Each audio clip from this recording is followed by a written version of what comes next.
Donc, moi, j'ai regardé ça et je me suis rendu compte que je peux y aller par bond de 1 tout en passant 2 carreaux. Mais c'est sûr que je le fais de manière régulière. Et pour l'axe des Y, je me suis rendu compte que par bond de 10, c'était à peu près ce qui était le plus approprié. Donc, 10, 20, 30, 40, 50, 60, 70.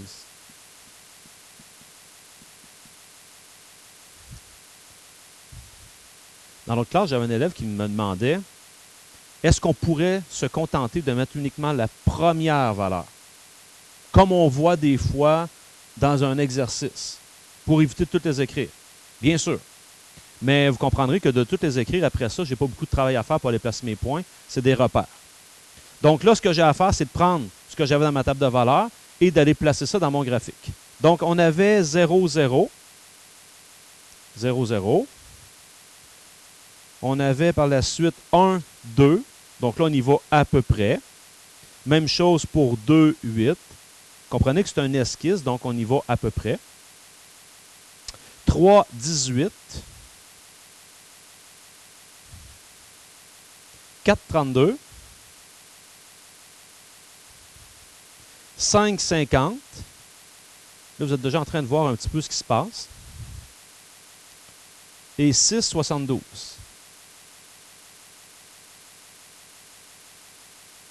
Donc, finalement, ce qui se passe dans ce graphique-là, c'est une courbe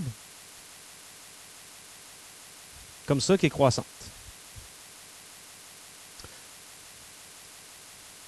Ça ici, on peut l'écrire juste en dessous du graphique. Ça, là, c'est une quadratique.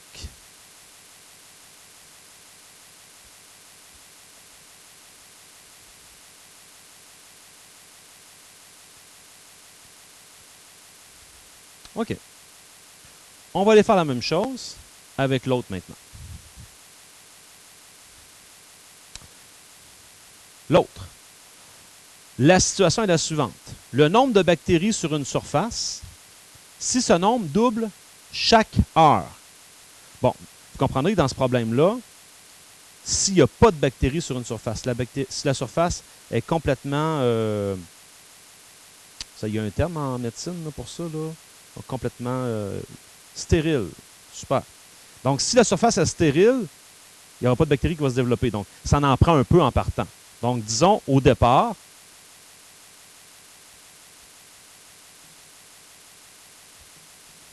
disons qu'on va dire 3 bactéries, tiens.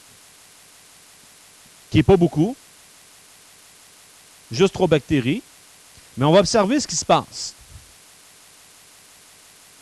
Donc, au moment 0, il y a combien de bactéries? Il y en a 3. Il faut comprendre, le moment 0, c'est à l'observation même. Il ne s'est rien passé comme temps encore. Il y en a 3 qui sont là. Et là, dans le problème, on dit que ça double à chaque heure. Donc, après 1 heure, je suis rendu à 6. Après 2 heures, je double. Je suis rendu à 12.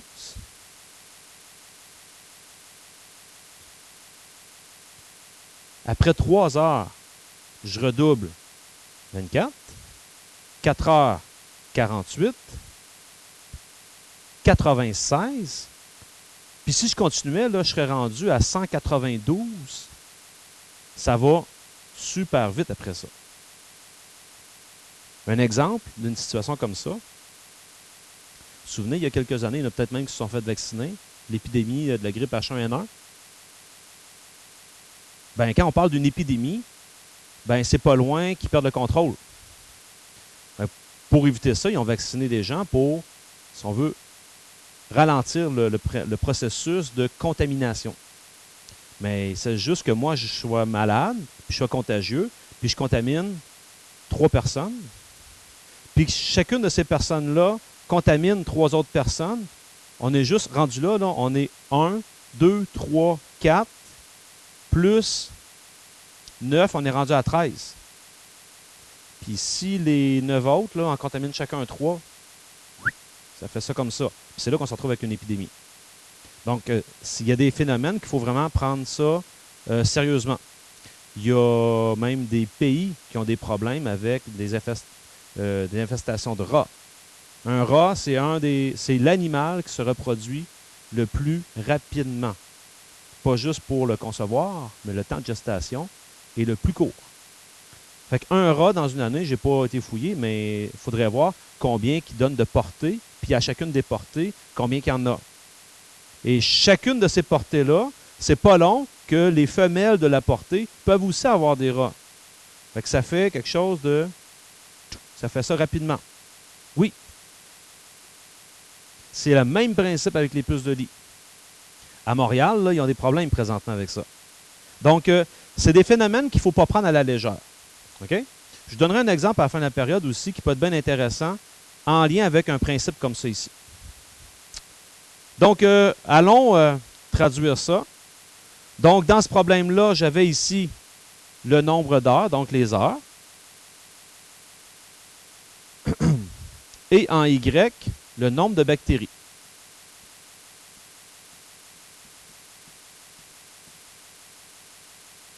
Pour vous, j'ai encore fait l'exercice de voir un peu ce que j'ai de besoin. Encore une fois, à toutes les deux bonds, montés par bond de 1, ça peut être approprié. Par la suite, si je fais l'exercice avec vous pour comprendre, parce qu'il faut s'assurer que tout le monde a une idée de comment s'y prendre pour trouver la bonne graduation. Il n'y a pas juste une réponse là-dedans. Mais en même temps, il peut y avoir des erreurs qu'on commet. Par exemple, je regarde, j'ai 1, 2, 3, 4, 5, 6, 7, 8, 9, 10, 11, 12, 13, 14 espaces. Et dans mon problème, je dois me rendre à 96, malgré que je sais que le suivant, ça serait autour de 200. Donc ici, peut-être des bonds de 25, ça serait approprié. Mais quelqu'un qui ferait des bonds de 100, le problème, c'est que 100, 200, dès ici, j'ai comme fini de remplir ce que j'avais dans mon tableau. Je n'aurais pas beaucoup d'observations. Je ne pourrais pas voir le phénomène, comment il se comporte. Parce que ça monte trop vite. Et à l'inverse, si je montais par bond de 1, ça n'aurait pas d'allure non plus. Je serais juste capable de remplir des premiers, puis je ne verrais pas la tendance. Donc, il faut avoir un certain équilibre. Donc, disons ici 25.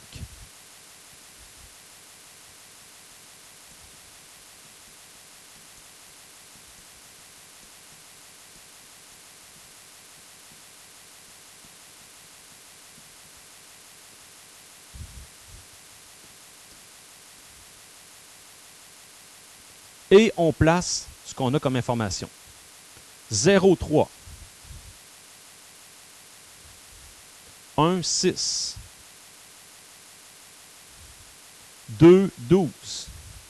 Donc, au départ, ça ne monte pas vite.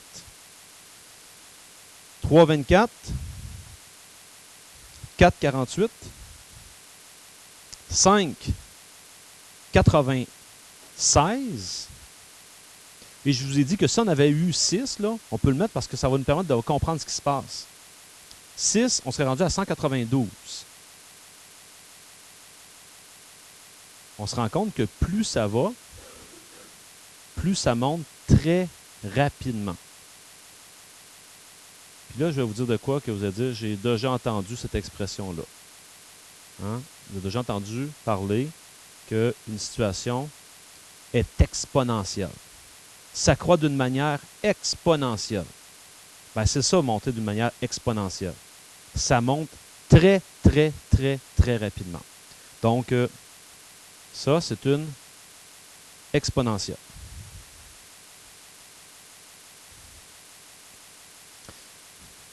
Est-ce que vous trouvez que les deux se ressemblent? Ça se ressemble beaucoup.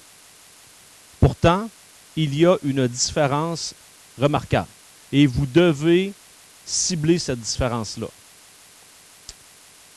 Quelqu'un a observé une différence entre les deux? Mis à part que les deux, ce sont des courbes, il y a une différence remarquable. Excellent. Il y en a une qui passe par 0, 0, alors qu'elle, logiquement, elle ne peut pas commencer à 0, 0. Je l'ai dit tantôt. Si là, il n'y a aucune bactérie sur la surface, puis qu'on dit que ça va doubler à toutes les heures, bien, doubler 0, ça va rester à 0. Donc, ça va demeurer stérile. OK? Donc, il faut se souvenir de ça. Puis dans la table de valeurs, ben, je le remarque facilement. Dans ma table de valeurs, je vais avoir le couple 0, 0. Donc, ça veut dire que au temps 0, en fait, lorsque x vaut 0, c'est une valeur à aller rechercher. C'est une valeur à aller voir, il se passe quoi à ce moment-là lorsque vous avez une situation. Et finalement, bien sûr, là, on se doute que la suivante, ça va être une périodique, mais allons voir pourquoi. Alors, l'exemple que j'ai sorti ici, c'est on va sortir la partie décimale d'un nombre réel. Un nombre réel, c'est tous les nombres qu'on connaît. Puis la partie décimale, c'est quoi? C'est ce qui est derrière la virgule. Donc, si je vous donne le nombre 0,56, ben, la partie décimale, c'est 0,56. De la même manière, à 0,78, la partie décimale, c'est 0,78. 1,07, la partie décimale, c'est 0,07. À 1,78, ben, je garde juste la partie décimale, 0,78. À 2,07, c'est 0,07. Puis finalement, 0,56. C'est quoi le maximum que je peux atteindre comme partie décimale?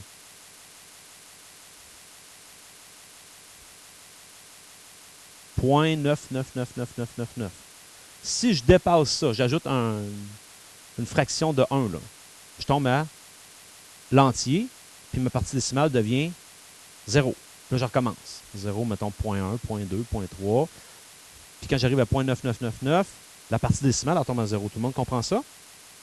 Ça veut dire qu'ici, quand je vais faire un graphique de ça, bien, je vais avoir ici le nombre, puis je vais avoir ici la partie décimale. Bon, regardez bien ça. Imaginons que je saute 4 espaces. 1, 2, 3, 4, puis je mets 1 ici. 1, 2, 3, 4, je mets 2. 1, 2, 3, 4, je mets 3. Dans le fond, l'idée ici, dès que je vais avoir vu les premières observations, le comportement de la fonction, je vais être capable de savoir ce qui se passe pour le reste. Puis pour ma graduation de l'axe des Y, ben, puisque ce sont les parties décimales, on va y aller par 0,1. 0,1, 0,2, 0,3, 0,4, 0,5, 0,6, 0,7, 8, 9. Puis je vais m'arrêter à 1. Je sais que je ne l'atteindrai pas 1, parce que 1, ce n'est pas une partie décimale. Mais on va voir qu'est-ce qu'on pourrait faire avec ça. Donc là, ici, ben, la situation, là, mettons que je commence avec 1. Mettons que je prends le chiffre 1. 1, là. 1 juste. La partie décimale de ça, c'est 0. Donc, logiquement, ici, c'est 0. Si je prends 1,5, sa partie décimale, ça serait 0,5. Puis si je prends 1,75, sa partie décimale, ça serait 0,75. Puis si je continue comme ça jusqu'à 1,99, sa partie décimale, ça serait 0,99. Dans le fond, ce qu'il faut observer, c'est que la fonction a fait ça.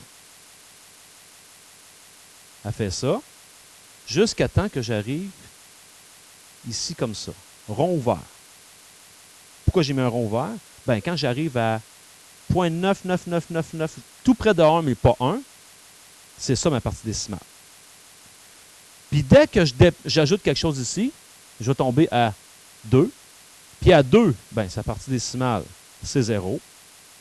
Puis là, ben, à 2,5, c'est 0,5. À 2,75, c'est 0,75. À 2,9999, c'est quelque chose comme ça. Et je me retrouve dans la situation où ça fait ça. C'est ça qui se passe finalement dans ce problème-là. Puis là, ben, je pourrais compléter les autres facilement.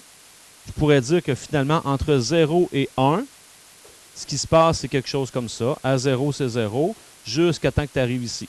Puis là, vous voyez qu'il y a une répétition. Et donc, je peux anticiper tout de suite ce qui se passe, même rendu à 1 million. C'est la même affaire qui se passe. Et c'est ça qu'on appelle une périodique.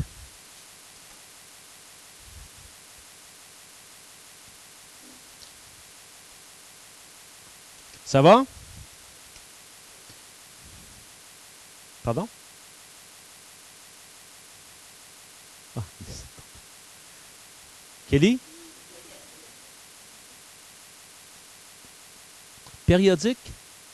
Ben, périodique, qu'est-ce que tu veux dire par là? C'est tout le temps pareil. Okay. Donc, le coût de production d'une affiche publicitaire carrée est de 20 $ par mètre carré. Puis elle est carrée, l'affiche. On s'intéresse à la relation entre la mesure du côté et le coût. Donc, ça ressemble beaucoup au rectangle de tout à l'heure, cette affaire-là.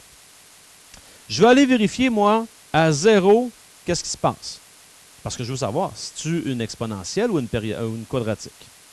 Je vais vérifier à 1, 2, 3 et 4. Bon, ben, je vais faire une affiche carrée, puis elle mesure 0 de côté. Dans le fond, on n'a pas d'affiche. Donc, ça coûte 0. Ça a 1 mètre de côté. C'est 20 $ du mètre carré. Ça va me coûter combien ici?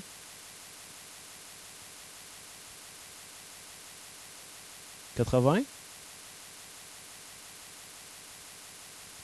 Dans une situation comme ça, réflexe à avoir. Tu t'en viens ici. Tu dis, OK, je vais essayer de comprendre la situation. J'ai une affiche. 1 mètre par 1 mètre. Puis on me charge ça au mètre carré. Donc, il faudrait que je vienne sortir l'aire de ça. L'aire de ça, c'est 1 fois 1. Ça fait 1 mètre carré. Donc, ça va me coûter 20 $. De la même manière, une fois que j'ai compris, puis que j'ai. En fait, ça, ce bout-là, ça vous appartient. C'est comme de modéliser, de comprendre la situation. Si j'en ai un 2, bien imaginez 2 par 2, l'aire va être 4. C'est 20 $ du mètre carré. Je vais être rendu à 80. 3 par 3, je vais être rendu à 9. 9 fois 20, 180. Puis un 4 par 4, je suis rendu à 16. 16 fois 20, 320. Donc, ça monte assez vite, mais il faut comprendre pourquoi. Parce que dès que j'ajoute 1 mètre à chaque côté, j'ajoute beaucoup de surface.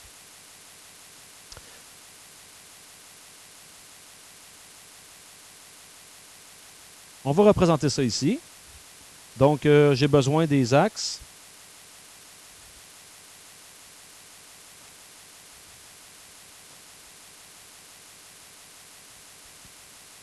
Tant qu'à y être, on va le faire pour toutes les fonctions.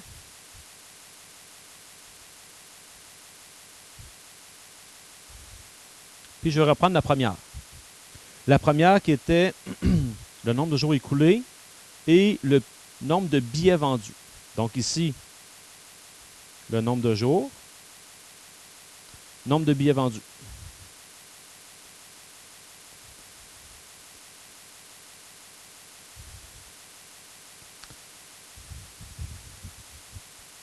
J'ai trouvé, comme tout à l'heure, pour vous, la graduation.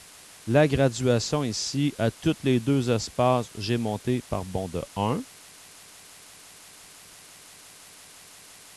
Puis, j'ai observé que pour l'axe des Y, par bond de 30, ça pourrait être approprié ici.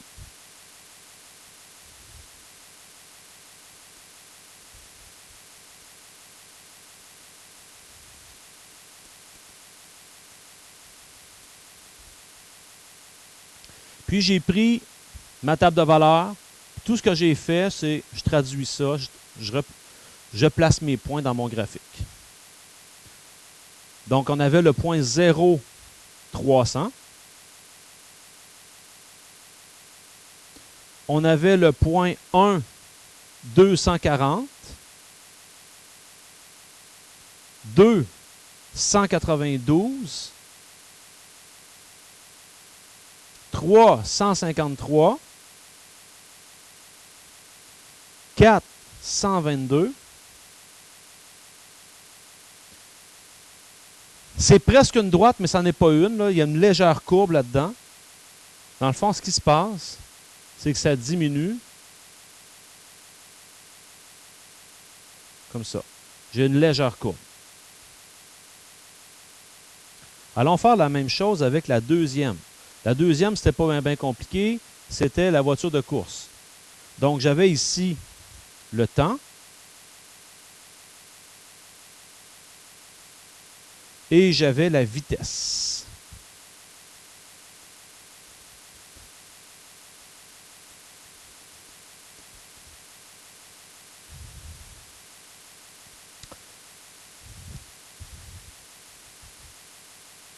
Deux, 4, 6, 8, 10. Puis ma vitesse, j'ai été avec des bonds de 25.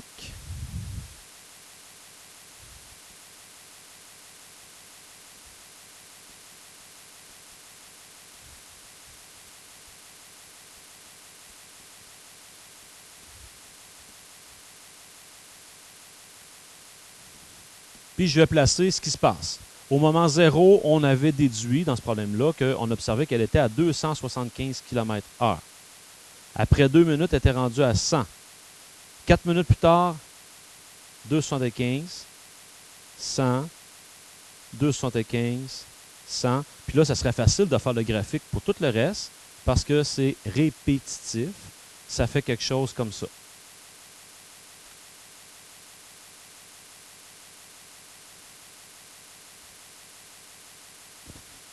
Ça se répète. Et dans ce que vous connaissez là, en maths, là, des choses qui sont périodiques, ben, un nombre périodique, le plus connu, 0,3333333. On mettait 0,3 comme une petite barre au-dessus pour dire que c'est périodique ce nombre-là. Ça se répète.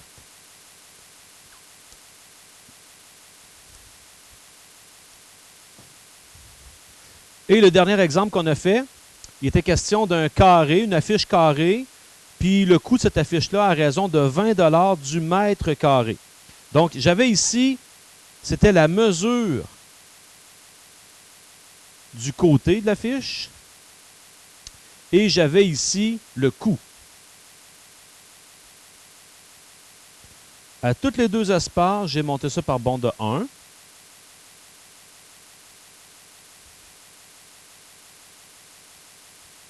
Et j'ai monté ici par bond de 40.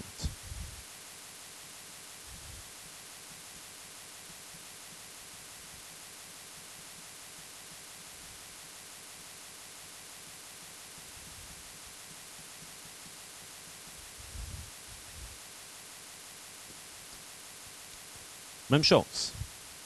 Ben, on s'était dit qu'une affiche de 0 mètre de côté, c'est sûr que ça ne coûte rien. À 1 mètre, ben, on avait vu en se faisant un petit dessin pour comprendre que ça en coûtait 20. À 2, ça coûtait 80. À 3, on était rendu à 180.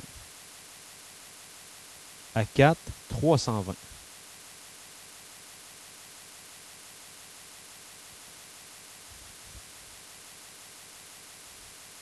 Si j'avais fait 5, là, 5, ça aurait été 5 fois 5, ça aurait fait 25. J'arrive à faire 25 fois 20.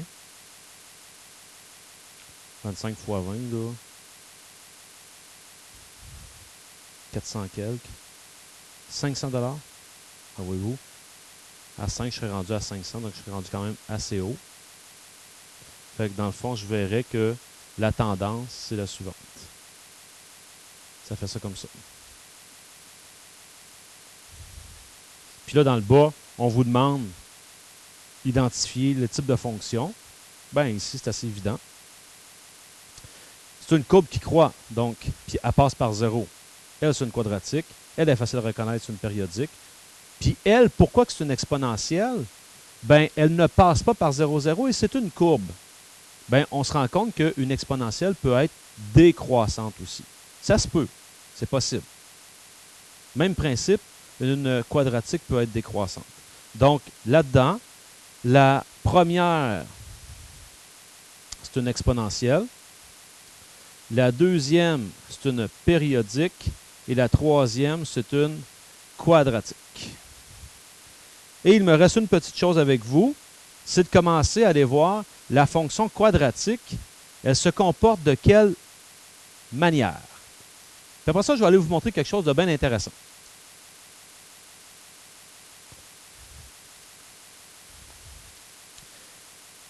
Bien, la fonction quadratique, vous avez déjà vu cette forme-là. Est-ce qu'il y en a qui ont eu des frères plus vieux que eux, qui ont passé par le secondaire, puis qui ont déjà étudié quelque chose comme ça, mais ils donnaient un autre nom à ça? Une parabole. Donc, on dit la fonction graphique quadratique, voici son équation, s'appelle parabole. Je vous dirais que c'est le terme le plus commun. Mais il faut quand même savoir qu'elle peut s'appeler aussi fonction quadratique. La parabole possède un sommet situé, ici, là, pour nous, son sommet il est situé à l'origine du plan cartésien. À l'origine du plan cartésien. C'est-à-dire à 0, 0. On me dit, l'ouverture de la parabole varie selon la situation modélisée par la fonction. Ça dépend de la situation. Ça se pourrait qu'on ait une parabole qui est ouverte vers le haut. Ça se pourrait qu'elle soit ouverte vers le bas. Ça se pourrait aussi qu'on ait besoin uniquement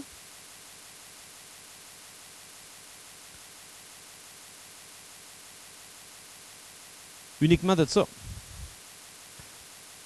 Ça signifierait quoi avoir juste ça? Ben, peut-être que l'axe des X, c'est du temps.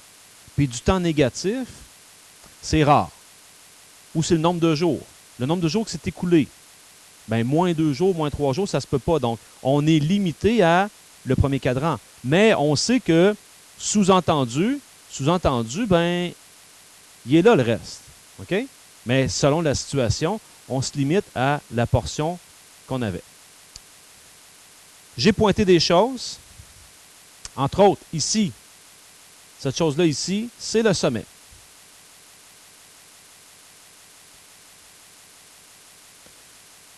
Juste à droite, ça pointe directement à la courbe. Bien, la courbe, c'est la parabole.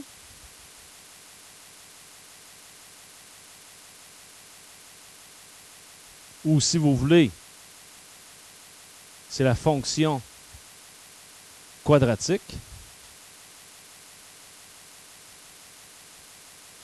Et dernière chose qui est pointée, c'est ça ici.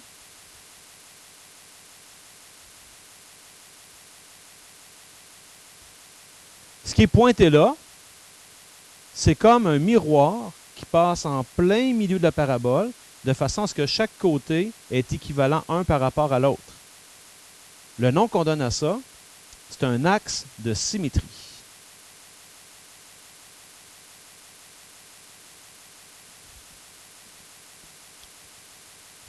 Un axe de symétrie, ça le dit, c'est une réflexion d'un côté à l'autre. Donc, on termine en disant la fonction quadratique, aussi appelée fonction polynomiale de degré 2, est une fonction dont la règle est un polynôme de degré 2 à une variable. Là, vous voyez, j'ai donné 3 termes pour représenter la même chose. Ce sont 3 synonymes. Parabole, fonction quadratique, fonction polynomiale de degré 2. Il est important pour moi de vous parler des 3 parce qu'on ne sait pas à la fin de l'année quel terme qui sera nécessairement utilisé. Mais peu importe. Quand on utilise un de ces 3 termes-là, on sait qu'on est dans la forme f de x égale ax2.